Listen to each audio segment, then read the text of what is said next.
দায়িত্ব পাওয়ার মাত্র ৪১ দিনের মধ্যে দলের রানীবাঁধ ব্লক সভাপতি পদ থেকে উত্তম কুম্ভকারকে সরিয়ে দেওয়া হলো। তার স্থলাভিষিক্ত হলেন পূর্বতন ব্লক সভাপতি চিত্ত মাহাতো। দলের সুপ্রিমো তথা রাজ্যের মুখ্যমন্ত্রী মমতা বন্দ্যোপাধ্যায় জঙ্গলমহল ছেড়ে যাওয়ার পরই এই ঘটনা যথেষ্ট তাৎপর্যপূর্ণ বলে অনেকে মনে করছেন। উল্লেখ্য, গত ১৭ জানুয়ারি রানীবাঁধ ব্লক তৃণমূল সভাপতি পদ থেকে দলের বর্ষিয়ান নেতা জেলা পরিষদের বন ও ভূমি কর্মাধ্যক্ষ চিত্ত মাহাতোকে সরিয়ে ওই জায়গায় নিয়ে আসা হয় বর্তমান প্রজন্মের উত্তম কুম্ভকারকে। এবার ফের সেই চিত্ত মাহাতোতেই আস্থা রাখলো শাসক দল, এমনটাই বিশেষ সূত্র খবর। এ বিষয়ে পদচ্যুত উত্তম কুম্ভকারকে প্রশ্ন করা হলে তিনি বলেন, আমি এখনো ব্লক সভাপতি পদে রয়েছি, দলের তরফে আমাকে কিছুই জানানো হয়নি। গতকাল খাত্রায় দিদির সভাতে অনেক মানুষকে নিয়ে গিয়েছিলাম, বিষয়টি তিনি দলের উচ্চ নেতৃত্বের কাছে জানাবেন বলে জানান। দেখুন, দলীয়ভাবে আমার কাছে সেরকম কোনো খবর নেই। আমার মাত্র আমি পেয়েছি ১৭ তারিখে জানুয়ারির, ৪১ দিন হচ্ছে। তো আমি জানি না যে এটা হয়েছে কিনা, এরকম কোনো খবর আমার কাছে নেই। বর্তমানে কি আপনি আছেন? হ্যাঁ, বর্তমানে আমি সভাপতি আছি। বা গতকালকেও আমি প্রচুর লোক নিয়ে গেছি দিদির সভাতে। যদি সেটা হয়েছে কিনা আমি বলতে পারবো না। এটা কোথায় আপনারা কী খবর পাচ্ছেন আমার তো জানা নেই। এখনও ব্লক সভাপতি আছি। আমার দলীয়ভাবে বা জেলা থেকে বা রাজ্য লেভেল থেকে কোনোরকম সেরকম কোনো বার্তা দেওয়া হয়নি। দেখুন, সেরকম কোনো খবর আমার কাছে নেই। যদি সেটা হয়ে থাকে কি না হয়ে থাকে আমি জানি না যে দল কী সিদ্ধান্ত নিয়েছে।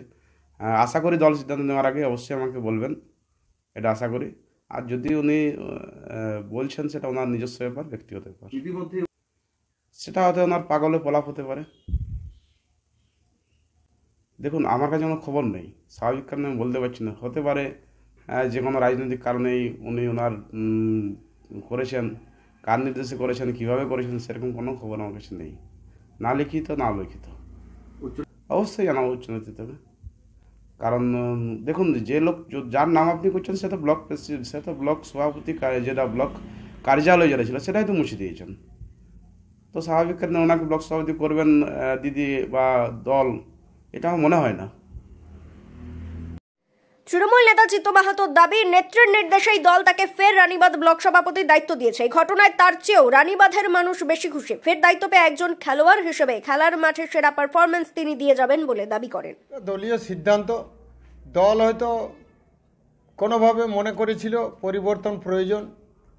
সার্বিকভাবে সেই কথাটি মাথায় রেখে দল আবার সিদ্ধান্ত নিয়েছে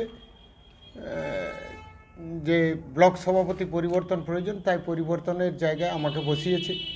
আমি দলের একজন কাণ্ডারি, অনুগত সৈনিক। দলের শ্রীবৃদ্ধির লক্ষ্যে আমি বরাবর কাজ করেছি। দলকে প্রতিষ্ঠার লক্ষ্যে জঙ্গলমহলের বিভিন্ন প্রান্তরে কখনো সাইকেলে কখনো মোটর সাইকেলে ঘুরে তৃণমূল কংগ্রেসের প্রতীক চিহ্ন মমতা ব্যানার্জির আদর্শের কথা তুলে ধরে সাধারণ মানুষের সমর্থন চেয়েছি। সাধারণ মানুষ পাশে এসে দাঁড়িয়েছে এবং তার প্রমাণ মিলেছে গণতান্ত্রিক পদ্ধতির বিভিন্ন মাধ্যমে। আমি তো এর থেকে বেশি খুশি এলাকার মানুষ, আমার থেকে বেশি খুশি এলাকার মানুষ। আমি দলের ভালো জায়গায় থাকি বা ভালো জায়গায় না থাকি, আসলে দলের ভালো জায়গা থাকলে খেলার মাঠে দিদিমণি বলেছেন খেলা হবে। আমরা একজন খেলোয়াড়, সে খেলোয়াড়ের আদর্শ তুলে ধরার চেষ্টা আমি আপ্রাণ করে যাব। লোকসভা ভোটে দেখুন, আমি ব্লক কাণ্ডারি হয়ে বলছি, এলাকার মানুষের কাছে সব ধর্মের বসে থাকা মানুষ, অরাজনৈতিক মানুষ, সবার কাছে আমি তাদেরকে শ্রদ্ধা করি। বিভিন্ন রাজনৈতিক দল যারা পরিচালনা করেন তাদেরকেও শ্রদ্ধা করি। সুতরাং শ্রদ্ধার আসনে বসে তাদের কাছ থেকে মতামত বিনিময় করে তৃণমূল কংগ্রেসের প্রতীকে ভোট দেওয়ার আহ্বান জানাবো। আশা করি সাফল্য পাবো। ব্যুরো রিপোর্ট, দক্ষিণ বাঁকুড়া দর্পণ, রানীবাঁধ।